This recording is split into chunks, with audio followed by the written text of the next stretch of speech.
challenging for me because I have notes, because I'm old-fashioned, and I have to hold a microphone, and I have to hit the button to make the slides go forward. So hopefully I will do all of this, and if anybody bullies me because I don't get it right, I'm going to be talking to you afterwards.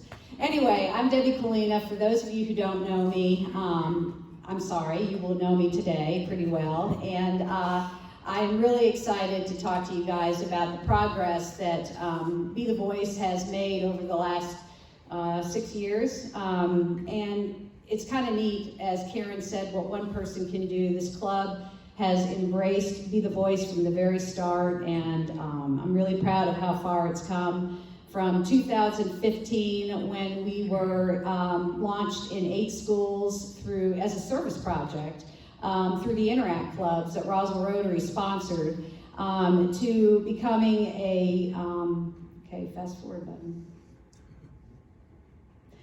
To a respected and successful social emotional learning program that impacted approximately 50,000 students in the last school year. This is not the COVID year, this is the year before. So last year we ended up being in 27 schools, which is pretty amazing because these are schools that fought to have Be the Voice because it's been a really tough year on the administrators and the kids and all the remote learning. The success of our program is unfortunately face-to-face. So they were still able to do the program on a modified version. But we're really happy to have had 27 schools that are running the program now. So if you all ever get on social media, check out our Facebook page and our Twitter page, and you can see what the schools are doing. It's pretty moving. But anyway, social emotional learning, that's become kind of the catchphrase for schools these days. And basically, it's an important topic because students that have a strong cognitive regulation and emotional processes have better academic, interpersonal, and mental health outcomes. When students are able to sustain their attention, control their emotions, navigate relationships, persevere in challenging situations, they're able to basically focus their attention on learning. And that allows schools to be able to do what they're meant to do, which is teach students in a place where the kids feel safe and happy to learn. As physical fitness is important to our overall longevity, so is social emotional fitness or practicing empathy. And children of the digital age have really become desensitized with the early and prolonged exposure to digital devices. As a result, research is showing a decline in interpersonal skills, specifically empathy. But what's really cool is that when you replace screen time with FaceTime, empathy returns within days. So it's so important that kids learn how to interact with each other, to communicate with each other, to be able to see each other despite skin color, ethnicity, race, whatever it is that makes them different, and be able to communicate. But then you look at last year, and what happened last year with our kids? 2020 pretty much sucked. I'm sorry for I'm not really sorry, it sucked. So every generation suffered, but 2020 was particularly traumatic for our youth. It was characterized by sadness, frustration, and an overwhelming sense of alienation due to remote learning and schooling from home and social distancing. All over the country, students missed out. Special rites of passage, holidays, planned social events, vacations, and simple everyday interactions that they never realized meant that much. Then they bore witness, as we all did, to the deepening of the racial divide in our country following George Floyd's death, the heightened tensions and anger caused by the election process, political battles, and then the presidential election in the fall. As a result, students of all ages are struggling to process a wide range of social and emotional issues, and with many of them, unfortunately, making life-altering decisions and choices to kind of escape that pain and anxiety. When in so many cases, what we have found out, all it takes is one voice of kindness, compassion, or inclusion, and things can change. And we've seen that happen. When we started out, so now this is where I'm going to go into a little history of Be the Voice. When we started out, our focus was on helping kids diffuse bullying. And that goes back to a personal experiences with me and my co-founder, Mike Schopenhorst. And all students want to help their peers when they witness something that's uncomfortable socially, whether it's online, whether it's in person, but they just don't know really what to do. And the last thing they want to do is draw attention to themselves. So our simple format, was basically revolved around 12 weekly videos, excuse me, that showed students how to safely intervene in a variety of non-confrontational ways. 66% of students are visual learners, so our video format was highly effective, with students replicating what they saw basically the same day. We've heard so many stories from teachers about that. In fact, one of the stories I'm going to share with you today is a video that we produced by a student that was a sophomore at the time at Roswell High School. And this is a true story, and this is something that she did the same day that she watched one of our videos in our program. This was after our second year of the program.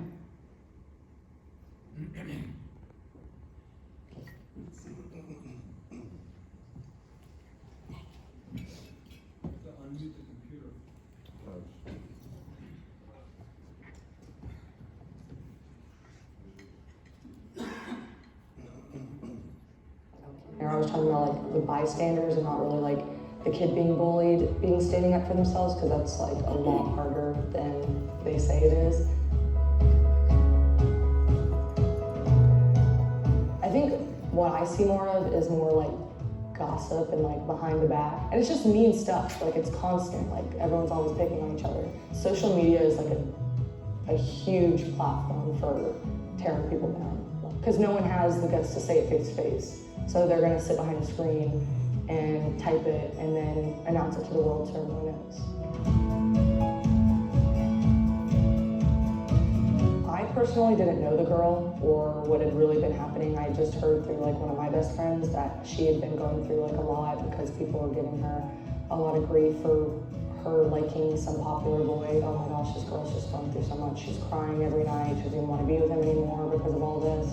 And they went to homecoming that year, so I used the picture that they posted, and I just kind of said like, hey, I don't know these people personally, but I've been hearing what's going on. I've been seeing the posts that's been posting about them, and pretty much that these girls are trying to break them up because they're jealous and immature. And I didn't call anyone out specifically or anything. I didn't want to name names. I just kept it like, you know who you are, like this kind of, it needs to stop. And I ended up getting like 300 or 400 comments of like all positivity. I mean, it was from adults, it was from younger kids, it was from people from like not even at Roswell, just like, thank you for doing this, I really appreciate that. It's not really about like getting the reward out of it, it's just doing the right thing, because I would wish somebody would have done that for me. I've never heard the ending of the video that fast before. Okay, so I mute again? Yeah. Oh, there it is, okay. Right, thank you. So one of the things too I did not mention is that a lot of the research that we did, we found back, years ago was data about being an upstander and trying to get kids to do something when they see something that's wrong. And our whole program was kind of coming in through the back door because kids were uncomfortable saying anything to the bully, but they were not uncomfortable going to the person who was bullied or, went through a bad experience. And that's where this movement kind of started, was that kids realized they do have a voice. Maybe the voice is behind the scenes, but trust me, that voice counts as much, if not more, than the person that actually goes in and has to have a face-to-face interaction with a kid and then be put in the spotlight and then they get bullied. So what happens is that when all these people around the situation start to make a difference and start to support this person, like with Caroline, she just posted positive things about the person and said nice things about the person, and then it was literally like watching, a dam break, the water just rushing out as all the kids, because they see it and they know it's not right. But they don't want to be the person that gets in the spotlight. Kids don't want to be in the spotlight, but they like to do something nice. So that's where this video format, it was spot on. It really worked, and it made such a difference for so many kids.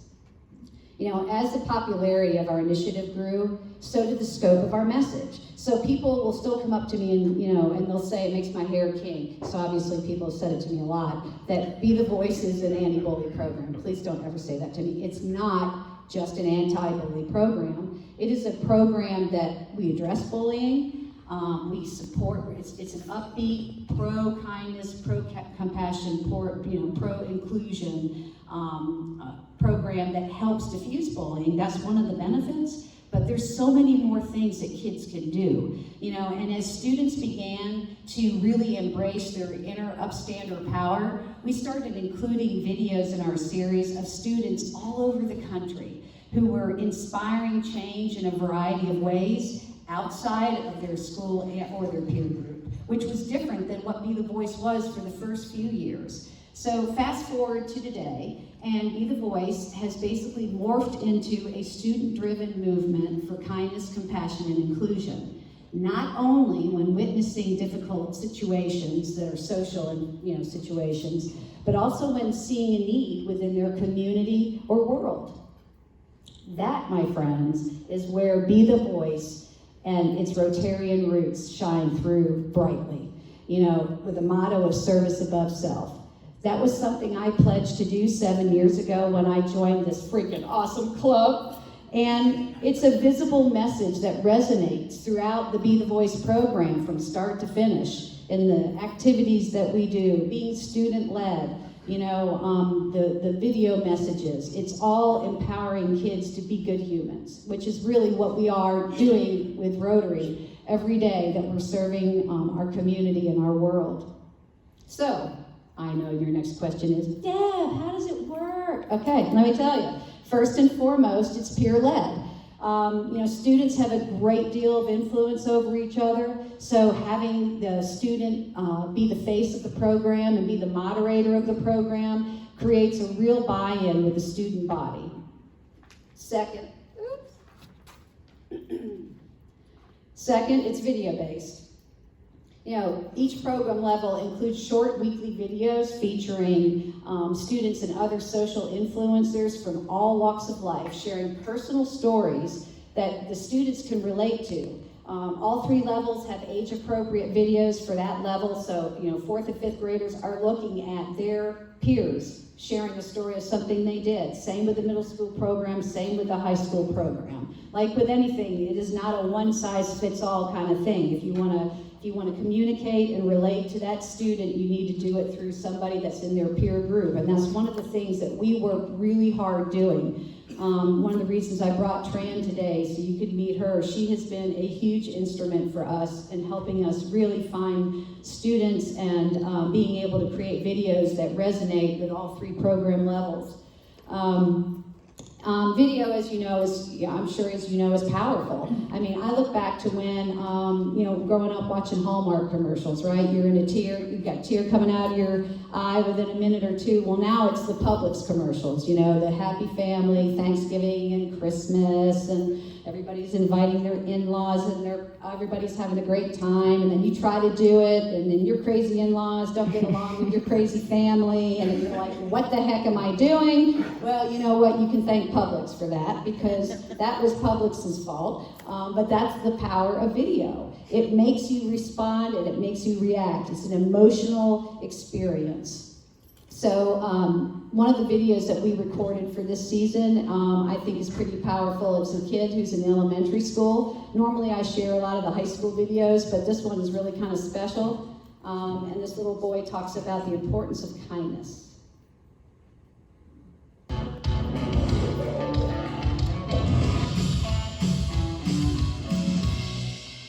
Hi, my name is Max, and I'm 10 years old. Every day we have a choice, so please, choose kindness. Kindness is a chain reaction, and the effort of one simple act of kindness can have a positive impact on so many people. Kindness means many things to me. It means being a good friend, treating people the way you want to be treated, sharing with others, including others so they don't feel left out, being a good sport and showing sportsmanship. There have been many times in my life when someone has to be kind to me, and it always made me feel good inside. One time, one of my teammates on my basketball team told me I was really good at basketball. That gave me the confidence and encouraged me to practice and become even better. Another time, my friend at school gave me his popcorn from his lunch because he knows popcorn is my favorite food. It was a simple act, but he knew how much it would mean to me, and it really made my day. Here are some examples of how we can show kindness to others. Shaking hands with your opponents after the game and congratulating them on playing well. Compliment people by telling them that they're smart, are really good at sports, or they look nice today. Be polite and always use your manners. Make sure to always say please and thank you. Walk up to someone at school that you've never talked to before and introduce yourself. You can invite this person to join you and your friends at the lunch table or include him or her in whatever you're doing on the playground. Volunteer at homeless shelters or donate at a food bank. Be the voice and always choose kindness.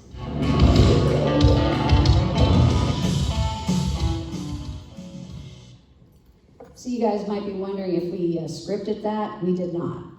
That was actual video footage that this kid, he is known for being just a super kind kid, and he put all that together.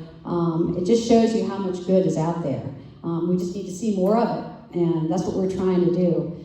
Third thing that makes Be the Voice unique is that it's freaking fun. And that definitely comes from me. I love to have a good time. This campaign, normally, not this year because of COVID, we pushed it off to January, but normally the program kicks off in October, bright and early in the carpool and bus lanes with Be the Voice crazy kids running out to the buses and cars as they come up, and they're handing out logoed merchandise that we provide with the booster kit to all the kids coming in. There's blaring music. Then the kids walk into the atrium, and there's a big banner there that the kids sign, which basically visualizes that they are going to they're making a pledge to be the voice in their school. Then the next 11 weeks revolve around short weekly inspirational videos that we, basically go all over, spend 11 months of the year, literally 11 months of the year, trying to find these kids who are out there, which is getting easier and easier, I have to say, because there's some really great kids out there. But these videos all tie in with a theme that ties in with our byline of our organization, which is Be the Voice of, obviously, Kindness, Compassion, and Inclusion. So the videos are viewed school-wide, normally on the same day, and the kids all wear, and the staff all wear their Be the Voice shirts, and it's just a big deal every week for 12 weeks.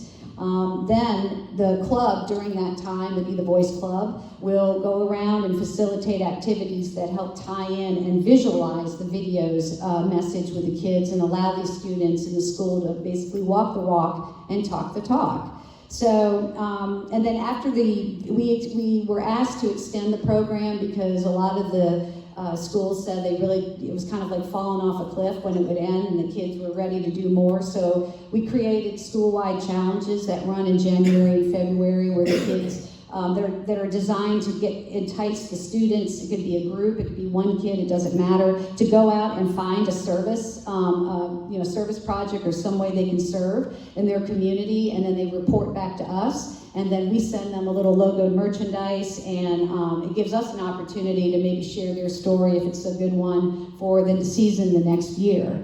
So, each month, basically, they've got a constant reminder of Be the Voice, and that's something that is not in schools. I mean, there's a lot of programs that are out there. Usually they're top down, administrative led. There's nothing like Be the Voice, and no other club gets as much visibility as the Be the Voice Club, and it can be any existing club. It's been the Interact Club for a lot of the schools, and they get every day they get, or every week they get this exposure to the school, to the student body, and nobody else gets that other than like the sport teams. I've heard where Interact Club memberships have doubled and tripled because of Be the Voice. And what's also neat is that if it's in elementary, middle, and high school, then when the kids go from one level to the next, they look for the Be the Voice club and they join that club. So it just continues the message all the way from, 4th grade is when we began, all the way up to graduation.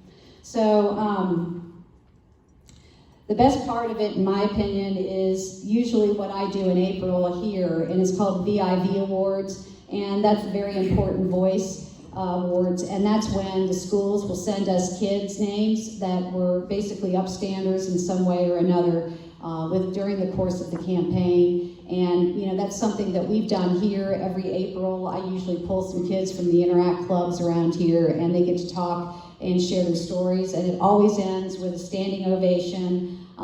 These kids are just amazing, and I think it's a real nice visual thank you, so to speak, to our club for believing in this mission, and a reminder to all Rotarians, like Karen said earlier, you stole my line, that this is a perfect example of what one person can do with a little idea and a lot of Rotarian support. It's pretty amazing. So, the last thing about Be the Voice that makes it, I think, quite effective is the fact that it's actually based on science. I know when you look at me, you think, oh yeah, she's all about science. Yes, I am, people. So studies have shown that successful behavior modification programs require repeating a specific behavior pattern for a period of at least 3 to 6 months. So that's how we got our 3 months in the beginning, and that's why we've extended it now to 6 months. Because with enough repetition, all the related brain cells involved in that activity will actually form a connection. And then that new behavior becomes an ingrained pattern. Oh, thank you. That's a hard one to spit out. Anyway, so what does that mean to me and my East Tennessee State graduation marketing degree? That means, and I can rephrase it real simply, and that is we are rewiring kids' brains to be smarter, kinder individuals, and it lasts. It's not just take a pill and get better. It's actually doing it, acting the act. Like I said, walk the walk and talk the talk. The kids are learning through this process. So, as Aristotle stated back in 322 BC, educating the mind without educating the heart is no education at all, and we completely agree with that. With the support of passionate school administrators, sponsors, and volunteers, we will continue to equip students with an education that involves both heart and mind, a true recipe for success for the rest of their life. I'm done!